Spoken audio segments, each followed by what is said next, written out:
Hi friends, welcome back to Rangu channel. ಇವತ್ತಿನ ನನ್ನ ವ್ಲಾಗ್ಲಿ ಹಾಗಲಕಾಯಿ ಪಲ್ಯ ಹೇಗೆ ಮಾಡೋದು ಅಂತ ತೋರಿಸ್ತಾ ಇದ್ದೀನಿ. ಅಂದರೆ ಸಿಂಪಲ್ಲಾಗಿ ಟೇಸ್ಟಿಯಾಗಿ ಸ್ವಲ್ಪನೂ ಕಹಿ ಇಲ್ಲದೆ ಹೇಗೆ ಮಾಡ್ಬೋದು ಅಂದರೆ ಮಕ್ಕಳು ಕೂಡ ಇಷ್ಟಪಟ್ಟು ತಿನ್ನೋ ಹಾಗೆ ಹೇಗೆ ಮಾಡೋದು ಅಂತ ನಿಮ್ಮ ಜೊತೆ ಶೇರ್ ಮಾಡ್ಕೊತಾ ಇದ್ದೀನಿ.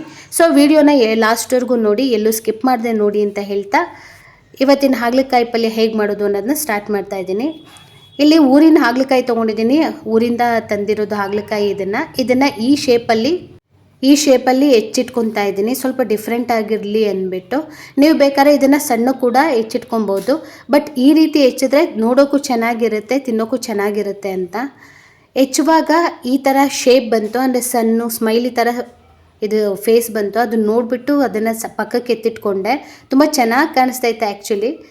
ಅದು ಸೇಮ್ ನೋಡೋಕ್ಕೆ ಸ್ಮೈಲಿ ಅಥವಾ ಸನ್ ನೋಡ್ತೀವಲ್ಲ, ಸನ್ ಥರ ಕಾಣಿಸ್ತಾ ಇತ್ತು ಅದು. ಅದಕ್ಕೋಸ್ಕರ ಅದೆರಡನ್ನ ಸೈಡಲ್ಲಿ ಎತ್ತಿಟ್ಕೊಂಡು ಅದನ್ನು ನನ್ನ ಮಗನಿಗೂ ನನ್ನ ಅಳಿಯಂಗೂ ತೋರಿಸ್ತಾ ಇದ್ದೆ, ಯಾವ ಶೇಪಲ್ಲಿ ಬಂದಿದೆ ಅಂದ್ಬಿಟ್ಟು ತೋರಿಸ್ತಾ ಇದ್ದೆ. ಸೊ ಈ ರೀತಿ ಹೆಚ್ಕೊಳ್ಳುವಾಗ ಸ್ವಲ್ಪ ಸಣ್ಣಗೆ ಹೆಚ್ಕೊಬೇಕು, ತುಂಬ ದಪ್ಪಾಗೆ ಸ್ಲೈಸ್ ಮಾಡ್ಕೊಬಾರ್ದು. ಸಣ್ಣಗೆ ಸ್ಲೈಸ್ ಮಾಡಿಕೊಂಡ್ರೆ ಅದು ನೀಟಾಗಿ ಬೆಂದ್ಬಿಡುತ್ತೆ, ಇಲ್ಲಾಂದರೆ ಬೇಯೋಕ್ಕೇ ತುಂಬ ಟೈಮ್ ತೊಗೊಳುತ್ತೆ. ಸಣ್ಣದಾಗಿ ಸ್ಲೈಸ್ ಮಾಡ್ಕೊಬೇಕಾಗುತ್ತೆ, ನೋಡೋಕ್ಕೂ ಲುಕ್ ಕೊಡುತ್ತೆ. ಅದಕ್ಕೋಸ್ಕರ ಈ ಡಿಸೈನಲ್ಲಿ ಹೆಚ್ಕೊಬೇಕು. ಇದಾದಮೇಲೆ ಇದಕ್ಕೆ ನಾನು ಮಸಾಲ ರೆಡಿ ಮಾಡ್ಕೊತಾ ಇದ್ದೀನಿ. ಮಸಾಲ ಅಂದರೆ ಇಲ್ಲಿ ಸಿಂಪಲ್ಲು, ಜಾಸ್ತಿ ಏನೂ ಆಗ್ತಾಯಿಲ್ಲ. ಕಾಯಿ ಹಾಕ್ಕೊತಾ ಇದ್ದೀನಿ. ಕಾಯಿ ಆದಮೇಲೆ ಸ್ವಲ್ಪ ಬೆಳ್ಳುಳ್ಳಿ, ಅದಾದಮೇಲೆ 1 ಇಂಚು ಶುಂಠಿ ತೊಗೊತಾ ಇದ್ದೀನಿ.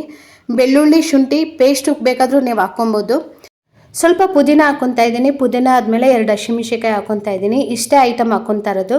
ಇಲ್ಲಿ ಯಾವುದೇ ರೀತಿ ಮಸಾಲ ಹಾಕ್ತಾಯಿಲ್ಲ. ಮಸಾಲ ಹಾಕದೆ ಈ ರೀತಿ ಮಾಡಿದ್ರೆ ಟೇಸ್ಟಿಯಾಗೆ ಬರುತ್ತೆ. ಇದನ್ನು ನಾವು ಈಗ ಪೇಸ್ಟ್ ಮಾಡ್ಕೊಬೇಕು. ಪೇಸ್ಟ್ ಮಾಡ್ಕೊಂಡಾದ್ಮೇಲೆ ಈಗ ಈರುಳ್ಳಿ ಮತ್ತು ಟೊಮೊಟೊ ಹೆಚ್ಕೊತಾ ಇದ್ದೀನಿ. ಇಲ್ಲಿ ಈರುಳ್ಳಿ ಒಂದು 3 ತೊಗೊಂಡಿದ್ದೀನಿ, ಟೊಮೊಟೊ 2 ತೊಗೊಂಡಿದ್ದೀನಿ, ಸ್ವಲ್ಪ ಕರಿಬೇವು ಇಟ್ಕೊಂಡಿದ್ದೀನಿ. ಈಗ ಬಾಣಲಿಗೆ ಸ್ವಲ್ಪ ಎಣ್ಣೆ ಹಾಕ್ಕೊತಾ ಇದ್ದೀನಿ. ಎಣ್ಣೆ ಅದು ಕಾಯಿಗೆ ಬಿಡಬೇಕು. ಎಣ್ಣೆ ನೀವು ಯಾವ ಎಣ್ಣೆ ಬೇಕಾದರೂ ಯೂಸ್ ಮಾಡ್ಬೋದು. ಎಣ್ಣೆ ಆದಮೇಲೆ ಸ್ವಲ್ಪ ಸಾಸಿವೆ ಹಾಕ್ಕೊಬೇಕು. ಅದಾದಮೇಲೆ ಸ್ವಲ್ಪ ಜೀರಿಗೆ ಆದಮೇಲೆ ಸ್ವಲ್ಪ ಕರಿಬೇವು ಹಾಕ್ಕೊತಾ ಇದ್ದೀನಿ. ಕರಿಬೇವು ನೀಟಾಗಿ ಫ್ರೈ ಆದಮೇಲೆ ಇಲ್ಲಿ 3 ಈರುಳ್ಳಿನ ಹಾಕ್ಕೊತಾ ಇದ್ದೀನಿ. 3 ಈರುಳ್ಳಿ ಹಾಕ್ಕೊಂಡಾದ್ಮೇಲೆ ಅದು ನೀಟಾಗಿ ಫ್ರೈ ಆಗಬೇಕು. ಈರುಳ್ಳಿ ಎಷ್ಟು ಚೆನ್ನಾಗಿ ಫ್ರೈ ಆಗುತ್ತೋ ಗ್ರೇವಿ ಕೂಡ ಅಷ್ಟು ಚೆನ್ನಾಗಿ ಬರುತ್ತೆ.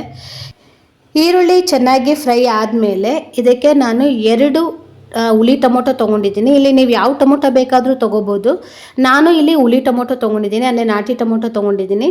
2 ಟೊಮೊಟೊ ಹಾಕ್ಕೊಂಡು ಅದು ಸಾಫ್ಟ್ ಆಗೋವರೆಗೂ ಅದನ್ನು ನೀಟಾಗಿ ಎಣ್ಣೆಲೇ ಹುರ್ಕೊಬೇಕಾಗುತ್ತೆ. ಟೊಮೊಟೊ ಒನ್ಸ್ ಸಾಫ್ಟ್ ಆದಮೇಲೆ ಈಗ ನಾವೇನು ಹೆಚ್ಚಿಟ್ಕೊಂಡಿದ್ದೀವಿ ಹಾಗಲಕಾಯಿ, ಅದನ್ನು ಹಾಕ್ಕೊಂಡ್ಬಿಟ್ಟು ನೀಟಾಗಿ ಎಣ್ಣೆಯಲ್ಲೇ ಒಂದು 10 ನಿಮಿಷ ಅದನ್ನು ಹುರ್ಕೊಬೇಕಾಗುತ್ತೆ. ಇಲ್ಲಿ ಗ್ರೇವಿಯಲ್ಲೂ ಅದು ಬೇಯುತ್ತೆ, ಬಟ್ ಎಣ್ಣೆಯಲ್ಲೇ ಅದು ಬೆಂದಾಗ ಅದು ನೀಟಾಗಿ ಅದು ಟೇಸ್ಟ್ ಕೊಡುತ್ತೆ. ಅದ್ರ ಟೇಸ್ಟೇ ಒಂಥರ ಡಿಫ್ರೆಂಟ್ ಆಗಿರುತ್ತೆ. ಒಂದ್ಸರಿ ಟ್ರೈ ಮಾಡಿ ನೋಡಿ. ಈ ಥರ ಹಾಕಿದ್ಮೇಲೆ ಈ ಟೊಮೊಟೊ ಈರುಳ್ಳಿ ಎಣ್ಣೆ ಮಿಶ್ರಣ ಜೊತೆ 10 ನಿಮಿಷ ಹುರ್ಕೊಬೇಕಾಗುತ್ತೆ. ಅದು ಕಲರ್ ಚೇಂಜ್ ಆಗುತ್ತೆ, ಅಂದರೆ 50% ಇದರಲ್ಲೇ ಬೆಂದೋಗುತ್ತೆ 10 ನಿಮಿಷ. ಅದು ಬೆಂದ ಕಲರ್ ಚೇಂಜ್ ಆದಾಗ ನೀಟಾಗಿ ಕಾಣಿಸುತ್ತೆ. ಅದನ್ನೇ ಈ ರೀತಿ ಹುರ್ಕೊಬೇಕಾಗತ್ತೆ ನೀಟಾಗಿ. ನಾನು ನೀಟಾಗಿ ಎಲ್ಲನೂ ಮಿಕ್ಸ್ ಮಾಡ್ಕೊತಾ ಇದ್ದೀನಿ. ಇದು ಪ್ರಮಾಣ ಇಷ್ಟು ಜಾಸ್ತಿ ಕಾಣಿಸ್ತಾ ಇದ್ದೋ ಅದು ಒಂದ್ಸರಿ ಬೆಂದಾದ್ಮೇಲೆ ಅದು ಕಮ್ಮಿ ಕಾಣಿಸುತ್ತೆ, ಅಂದರೆ ಅರ್ಧಕ್ಕರ್ಧ ಇಳಿಯುತ್ತೆ ಅದು ತರಕಾರಿ ಬೆಂದಾದ್ಮೇಲೆ. ಸೊ ಈ ರೀತಿ ನೀಟಾಗಿ ಹುರ್ಕೊತಾ ಇದ್ದೀನಿ. 10 ನಿಮಿಷ ಈ ರೀತಿ ನೀಟಾಗಿ ಹುರ್ಕೊಬೇಕು. ಕೈ ಆಡಿಸ್ತಾ ಇರಬೇಕು ಅಂತೇನು ಅವಶ್ಯಕತೆ ಇಲ್ಲ. 10 ನಿಮಿಷ ನೋಡಿಕೊಂಡು ಈ ರೀತಿ ತಿರುಗಿಸ್ತಾ ಇರಬೇಕು. ನೋಡಿ, ಒಂದು 50% ಇದರಲ್ಲೇ ಬೆಂದಿದೆ. ಈಗ ಇದಕ್ಕೆ ನಾನು ರುಬ್ಬಿರೋ ಮಸಾಲೆನ ಹಾಕ್ಕೊತಾ ಇದ್ದೀನಿ. ರುಬ್ಬಿರೋ ಮಸಾಲೆ ಹಾಕ್ಕೊಂಡು ಅದಕ್ಕೆ ನೀಟಾಗಿ ಮಿಕ್ಸ್ ಕೊಡಬೇಕಾಗತ್ತೆ. ರುಬ್ಬಿರೋ ಮಸಾಲೆ ಎಲ್ಲ ಹಾಕ್ಕೊಂಡಾದ್ಮೇಲೆ ಈಗ ಇದಕ್ಕೆ ಡ್ರೈ ಸ್ಪೈಸಸ್ನ ಸೇರಿಸ್ಕೊಬೇಕು. ಸೊ ಅದಕ್ಕೆ ಮುಂಚೆ ನೀಟಾಗಿ ಒಂದ್ಸರಿ ಇದಕ್ಕೆ ಮಿಕ್ಸ್ ಕೊಟ್ಟು ಈಗ ನಮಗೆ ಎಷ್ಟು ನೀರು ಬೇಕಾಗುತ್ತೋ ಅಷ್ಟು ನೀರನ್ನ ಹಾಕ್ಕೊಬೇಕಾಗುತ್ತೆ. ತಿಕ್ನೆಸ್ನ ನೋಡಿಕೊಂಡು ನಿಮಗೆ ಯಾವ ತಿಕ್ನೆಸ್ ಬೇಕು ಅಷ್ಟಕ್ಕೆ ನೀರು ಹಾಕ್ಕೊಬೇಕಾಗುತ್ತೆ. ಇಲ್ಲಿ ನಾನು ಇವತ್ತು ಸ್ವಲ್ಪ ಗಟ್ಟಿಯಾಗಿ ಮಾಡ್ಕೊತಾ ಇದ್ದೀನಿ.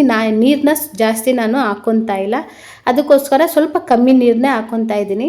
ಈಗ ಇದಕ್ಕೆ ಸ್ಪೈಸಸ್ನ ಆ್ಯಡ್ ಮಾಡಬೇಕು. ಫಸ್ಟು ನಾನು ನೀರು ಎಷ್ಟು ಬೇಕೋ ಅಷ್ಟನ್ನು ನೀರನ್ನ ಹಾಕ್ಕೊತಾ ಇದ್ದೀನಿ. ನೀರು ಹಾಕ್ಕೊಂಡಾದ್ಮೇಲೆ ನೀಟಾಗಿ ಒಂದ್ಸರಿ ಮಿಕ್ಸ್ ಮಾಡ್ಕೊತಾ ಇದ್ದೀನಿ. ನೀಟಾಗಿ ಮಿಕ್ಸ್ ಮಾಡ್ಕೊಂಡಾದ್ಮೇಲೆ ಈಗ ಇದಕ್ಕೆ ಸ್ವಲ್ಪ ಉಪ್ಪು, ಅರಿಶಿನ ಮತ್ತು ಸ್ಪೈಸಸ್ನ ಸೇರಿಸ್ಕೊಬೇಕಾಗುತ್ತೆ.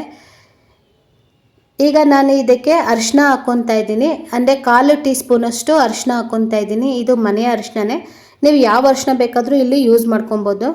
ಅದಾದಮೇಲೆ ಉಪ್ಪು ಆ್ಯಡ್ ಮಾಡ್ಕೊತಾ ಇದ್ದೀನಿ. ಇಲ್ಲಿ ಕಲ್ಲುಪ್ಪು ಯೂಸ್ ಮಾಡ್ತಾ ಇದ್ದೀನಿ ನಾನು. ಯಾಕಂದರೆ ಗ್ರೇವಿ ಆಗಿರೋದ್ರಿಂದ ಕಲ್ಲುಪ್ಪು ನೀಟಾಗಿ ಅದ್ರ ಜೊತೆ ಸೇರ್ಕೊಂಡ್ಬಿಡುತ್ತೆ ಅಂತ.